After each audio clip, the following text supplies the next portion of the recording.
Yak! Ang cheap naman ng uniform nila. Mukhang maasim. Walang class. 2025 na Android pa din ang cellphone. Kahit siguro Messenger naglalag dyan.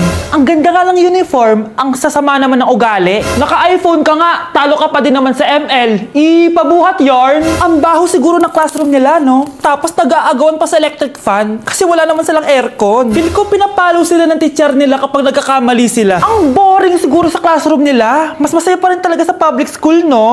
Balita ko mga korap mga magulang niyan. Kaya madaming pera. May araw din kayo, men. Nakatikim na kaya sila ng steak? Feel ko hindi nila afford. Nakatikim na kayo ng pagmamahal sa magulang? Oh! Sa pool! How dare you! Isang pitik ko lang, tumba ka na. Pipitik ka pa lang, tumba ka na. Tara na nga! Class!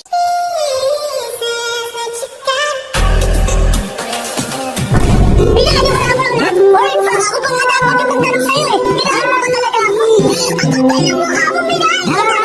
Hindi ka Going back to Honolulu just to get that Maui Wowie, that Maui. Sa tupang pera sa bako.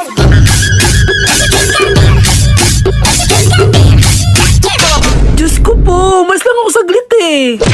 Oh, anong ibibigay kong grade sa'yo niyan? Una sa lahat, hindi ka nagpapasa na assignment. Pangalawa, hindi ka nakikipag-participate sa klase. At higit sa lahat, inalis ka na ng research leader mo dahil ang gusto mo lang daw iambag ay ang face card mo. Ayan tuloy na declined. Wala akong choice, ibabagsak kita. Ma'am, wag mo naman ako ibagsak. Papatayin ako ng mga magulang ko. Please, ma'am. Okay lang yan, nak. Mag-repeat ka na lang. Kaya naman, mag-ingay para sa paborito nating Mars, si Scarlett!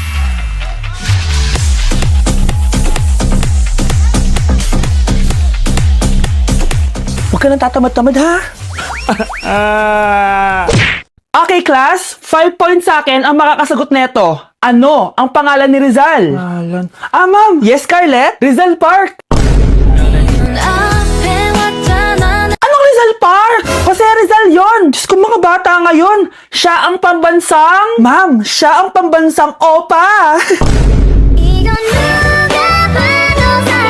Siya ang pambansang bayani natin. Anong pinagsasabi nyo? Oh, kompletuhin nyo to. Ang kabataan, ang pag-asa ng busan. Mali! Bayan! Pinagluloko nyo ako, ha? O eto, ano ang sinulat na libro ni Jose Rizal? Ma'am, El Filibusterismo. Imnida. Tama na sana eh. Naloloko na kayo sa K-pop at K-drama na yan, ha? Last na talaga. Ayusin nyo na, ha? Okay, class. Last question. Sino ang kapatid ni Rizal? Kapatid ni Rizal? Ma'am! Eto, sure na ako sa sagot ko. Yes, Scarlett! Ang kapatid ni Rizal Park ay si... si Sandara Park! Good morning, class! Bakit ang dami nakadikit sa wall? May ballpen, may walis. Ma'am, uso kasi to. Ididikit mo yung mga bagay gamit yung wall friction. Parang ganito. O, di ba, ma'am? Ano? Wall friction? Hoy! Baka mahulog ka dyan! Diyos ko, mga bata to. Kung ano-ano kasi nakikita niyo sa TikTok na yan eh. Try ko naman tong calculator. Ang saya! Tingnan niyo, dami ng gasgas ng wall, oh. Tanggalin niyo na yan. Kung hindi, i-absent ko kayong lahat. Guys! Si ma'am naman na idikit natin sa pader. Hoy! Mangulong niya kayo!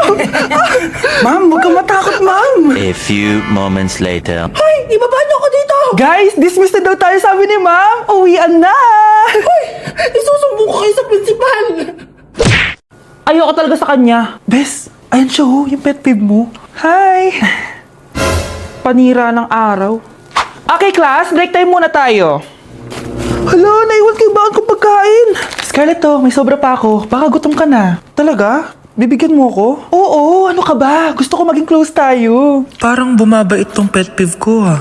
Hala, may quiz pala tayo. Bes, sabay tayo mag-review mamaya ha? Naku, sorry Bes. Kakain kasi kami ng jowa ko mamaya. Di mo ba kaya mag-isa? Ano ba yan? Ako na lang, sabay tayo mag-review. Tsaka, may reviewer din ako dito oh. Ayan na naman siya. Sure ka? Ako talaga gusto mo kasabay mag-review? Oo naman, ba't naman hindi? Idol nga kita kasi ang talino mo eh.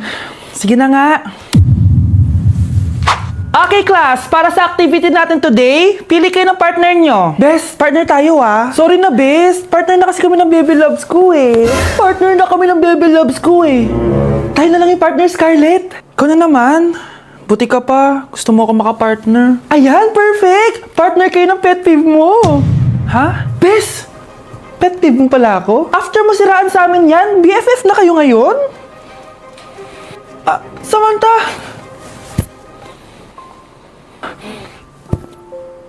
Samantha? Magpapaliwanag ako. Oh, ba't nandito ka? Pet peeve mo ako, di ba? Umalis ka na! Oo! Pet peeve kita! Dati. Kasi ang sungit mo sa akin eh. Tapos palagi mo ako iniinis. Alam mo kung bakit? Kasi gusto kita. Ha? Wala. Never mind. Samantha! Nandito ako sa Japan at kakain tayo kasi di ako makatulog, guys. Time check, 1 AM na. Imbis na natutulog, kakain tayo. Buti na lang talaga sobrang lapit lang ng Family Mart sa hotel namin. Ito yung hotel namin, tapos ito lang yung Family Mart. Diba sobrang lapit? Sobrang daming pwedeng bilhin, oh. Daming onigiri, oh. Kuha tayo neto. Mukhang masarap tong chicken and vegetables. Hindi naman ako sobrang gutom. May mga gusto lang ako itry. Kuha tayo neto favorite kong drink. Try naman natin tong blueberry na flavor. Tapos ganito din yung Yakult nila dito. Actually, pampatulog pala to. Akala ko Yakult talaga siya. Ito muna bibilin ko dito, hanap tayo ng 7-Eleven. Eto guys, may nahanap ako 7-Eleven. Parang masarap to, oh. Mukha siya lasagna. Tikman natin. Dito na lang natin siya kainin sa labas. Parang fantasy din kumain dito sa kalsada nila. Sobrang safe dito sa Japan, promise. Unahin na natin tong sushi. Alam nyo ba, kahit maglakad kayo mag-isa dito, sobrang safe, promise. Walang mga haras sa inyo. Walang kriminal, ganyan. Kaya ang sarap maglakad sa labas kasi alam mong safe ka, di ba? Tapos, sobrang babait pa ng mga Japanese. Swear. Pero sabi naman ng ibang Japanese, parang mas lang nila yon, pero ang totoo, ginajudge ka nila. Pero be, at least, di ba, mabait sila. Di kagaya na pumunta ako ng Hong Kong, sobrang susungit ng mga tao, sisigawan ka pa. Kapag may hinahanap ka, talagang tutulungan ka nila. Tapos palagi silang nakasmile. Kaya promise, Japan talaga yung favorite country ko. Last bite. Okay, next natin itong parang lasagna. Guys, sobrang bango. Sobrang sarap ng itsura niya. Tikman na natin. Ang sarap! Ito din yung gusto ko sa Japan. Sobrang sarap ng mga pagkain nila. Like, be, promise. Wala pa kami natitikman dito sa Japan na hindi masarap.